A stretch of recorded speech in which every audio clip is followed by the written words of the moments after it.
This week's Michigan Lottery Excellence in Education winner is Kera Howell from Ithaca High School. Yes. Your nominator sent in a video. Let's take a look. Okay. Oh. Hi, my name is Connie Howell, and I nominated Kera Howell for the Michigan Lottery Excellence in Education Award because she is making a significant impact in the lives of Ithaca Junior Senior High School students.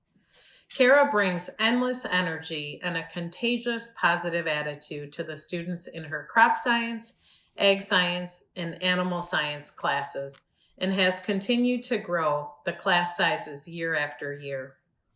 Kera goes above and beyond regular teaching expectations by being a major factor in the success of the school's high school student council, serving as advisor. Furthermore, Kera demonstrates outstanding leadership skills on the court, serving as head coach on the JV volleyball team this past fall.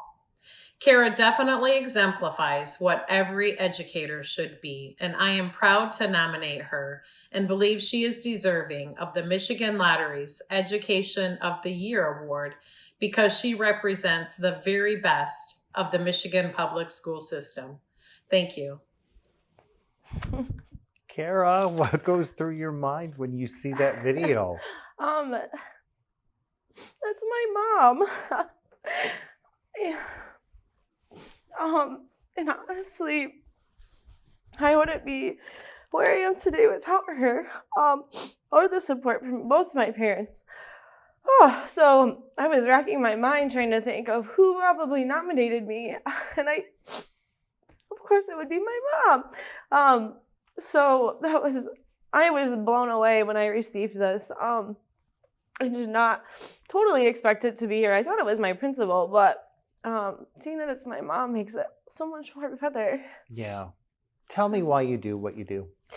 Hold on. So I chose to go into agriculture education because I have a passion for the environment.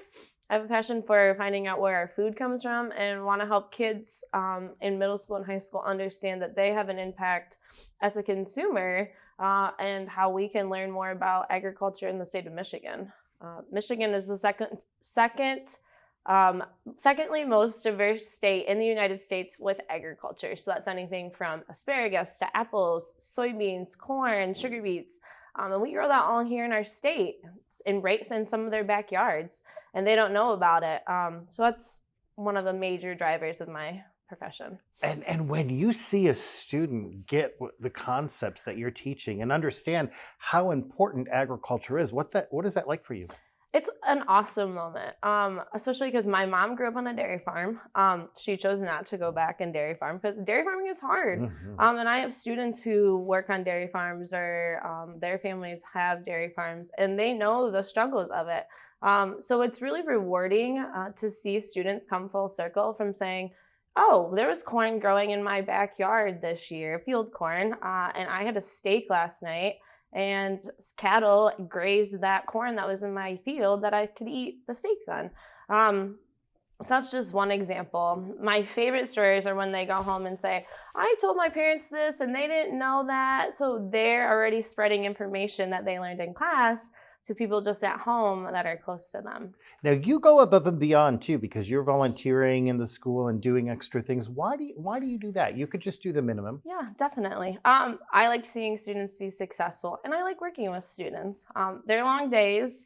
Right now we're in the middle of training students for public speaking contests, and it can be tiring for kids and tiring for me. I taught all day, and then I'm there till 5:30, 6 o'clock at night helping them prepare, but I want them to be the best they can be. So if they're willing to be there and give their best, then I'm willing to be there and help them be successful. I was going to ask about that. So do the kids then inspire you? Definitely, 100%.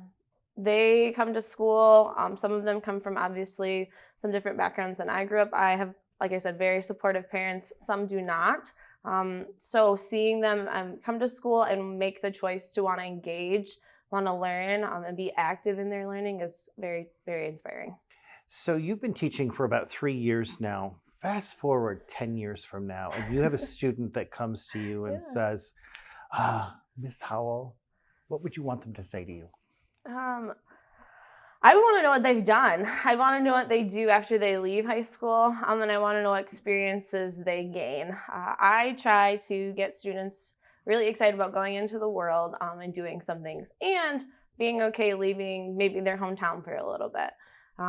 I pretty much bounced from one small town to another, which is okay, but I still got out of kind of my comfort zone. I went to Michigan State, which is quadruple the size of Fremont, just in student body, and got to get some really cool experiences. I met some people I'd never thought I'd meet before. I got to travel to different countries just from deciding to take the leap and come to Michigan State. So You're making a huge impact, and you've made a huge impact on your mom too. yeah. Yeah, and it's funny now that I see it's her, because she totally would. She's nominated for me for things in the past, and she probably will continue to. So, Well, thank you for what you do. well, thank you. Kera receives a $1,500 check from the Michigan Lottery, and her class at Ithaca High School receives a $500 grant. Excellence in Education Awards, sponsored by the Michigan Lottery, providing more than $26 billion to public education since 1972.